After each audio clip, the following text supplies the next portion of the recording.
انصاف کے لیے بڑی خوشخبری، چیئرمین تحریک انصاف عمران خان سے ملاقات کے لیے سپریم کورٹ نے اجازت دے دی، اور اس کے ساتھ ساتھ تحریک انصاف کے 5 ممبرانس کی جو ہے وہ سپریم کورٹ نے ضمانت منظور کر لی ہے۔ اور سپریم کورٹ نے یہ بھی اپنے ریمارک میں کہا ہے کہ اپنے جو آپ کی چیز ہے، اپنی لڑائی ہے، وہ سیاسی میدان میں لڑیں، عدالتوں کے اندر عدالتوں کا سہارا نہ لیں۔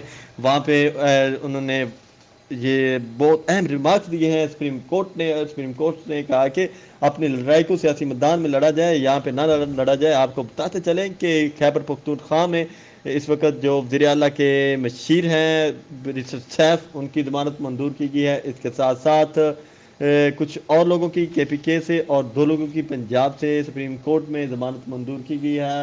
بڑی خبر ہے تحریک انصاف کے لیے۔ آج سپریم کورٹ میں بڑے کیس کی بڑی سماعت ہوئی۔ جسٹس جمال مدوخیل کی سربراہی میں 3 رکنی بینچ نے کیس کی سماعت کی۔ جسٹس حسن اظہر اور رضوی اور جسٹس مسرت ہلالی بینچ میں شامل تھے۔ سنہ 9 مئی کے حوالے سے جب سپریم کورٹ میں راولپنڈی حملہ کیس کے اوپر جو ہے وہ سماعت ہوئی، تو وہاں پہ جسٹس جمال مدوخیل نے کہا کہ یہ جو سیاسی لڑائی ہے، انہوں نے وہاں پہ اٹارنی جنرل کو کہا کہ سیاسی لڑائی کو سیاسی میدان میں لڑا جائے۔ آپ نے یہ جو بوگس مقدمات درج کیے تھے، ان بوگس مقدمات کا کوئی آپ کے پاس کیا ثبوت ہے، کیا ایویڈنسز ہیں آپ کے پاس جو آپ نے ان کے اوپر مقدمات درج کیے تھے؟ انہوں نے کہا کہ کیا ریلی نکالنا جرم ہے؟ انہوں نے اس بات پہ انہوں نے کہا کہ آرٹیکل 19 کیا کہتا ہے اس حوالے سے، تو وہاں پہ اٹارنی جنرل کے پاس اس کے حوالے سے کوئی جواب نہیں تھا۔ اٹارنی جنرل اس حوالے سے کوئی جواب نہیں دے سکے۔ اس کے ساتھ ساتھ چیئرمین تحریک انصاف عمران خان اور شاہ محمود قریشی، چودھری پرویز رائی سے جو ہے وہ اب ملاقات کے لیے بھی سپریم کورٹ نے اجازت دی ہے۔ سپریم کورٹ نے کہا ہے کہ آپ ان سے ملاقات کر سکتے ہیں۔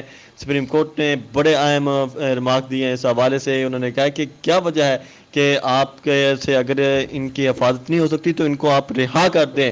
وہاں پہ اٹارنی جنرل کو انہوں نے کہا کہ کہاں ہے آپ کا وزیر داخلہ، کیا اس کو ٹائم ملتا ہے اس حوالے سے؟ تو انہوں نے کہا کہ ان کے پاس ٹائم ہی نہیں ہے کہ اس حوالے سے کافی اہم وہاں پہ ریمارک دیے جسٹس جمال مدوخیل نے، اور جسٹس حسن اظہر رضوی نے بھی کافی اس کے اوپر سوالات اٹھائے۔ انہوں نے کہا کہ کہاں ہے وہ سی سی ٹی وی ویڈیو جو انہوں نے حملہ کیا ہے، کہاں ہے وہ ثبوت؟ ایک بندہ آتا ہے وہ مذمت کرتا ہے، تو کیا مذمت کرنے سے وہ تمام کیسز ختم ہو جاتے ہیں؟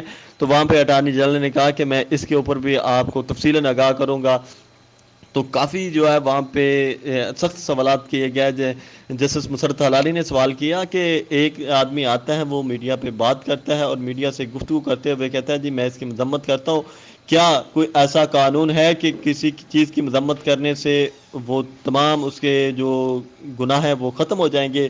تو وہاں پہ اٹارنی جنرل نے کہا جی یہ تو حکومت کا کام ہے، آپ حکومت سے پوچھیں۔ تو انہوں نے کہا کہ حکومت کی نمائندگی تو پھر آپ کر رہے ہیں، کون ہے جو اس وقت حکومت چلا رہا ہے ہمیں وہ بھی بتایا جائے۔ تو اس کے ساتھ ساتھ انہوں نے یہ بھی کہا کہ اس حکومت سے ایک طرف ان لوگوں کی حفاظت نہیں ہو رہی جو اس وقت جیل کے اندر موجود ہیں، ان کی آپ ملاقات کی اجازت نہیں دیتے، اور دوسری طرف آپ نے لوگوں کے اوپر بوگس مقدمات درج کیے ہیں، تو آپ کیا چاہتے ہیں، اس ملک کو کس طرف لے کے جانا چاہتے ہیں؟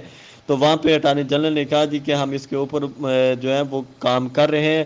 تو کافی مشکل کا سامنا کرنا پڑا اٹارنی جنرل کے پاس، اس کے حوالے سے کوئی ٹھوس شواہد نہیں تھے۔ تو یقینی طور پہ تحریک انصاف کے لیے اب اعلیٰ عدلیہ سے کافی اچھی امیدیں نظر آ رہی ہیں اور ان کو ریلیف ملتا ہوا نظر آ رہا ہے۔ ایک کے بعد ایک کیس اپنے جو ہے وہ بوگس جو مقدمے ہیں وہ ختم ہوتے جا رہے ہیں، اور chairman Tehreek Insaf Imran Khan, Shah Mahmood Qureshi, Bushra be be اور دیگر جو پولیٹیکل ورکرز ہیں، اس حوالے سے بڑی خوشخبری ہے تحریک انصاف کے لیے۔ تحریک انصاف کو جو اب اعلیٰ عدلیہ کی جانب سے ریلیف ملتا ہوا نظر آ رہا ہے۔ جس طرح عوام کی عدالت میں تحریک انصاف سرخرو ہوئی، چیئرمین تحریک انصاف عمران خان سرخرو ہوئے، اسی طرح اب جو اعلیٰ عدلیہ کی عدالتیں ہیں وہاں پہ بھی تحریک انصاف کی اعلیٰ قیادت جو ہے وہ سرخرو ہو رہی ہے اور ان کو ریلیف ملتا ہوا نظر آ رہا ہے۔ Supreme court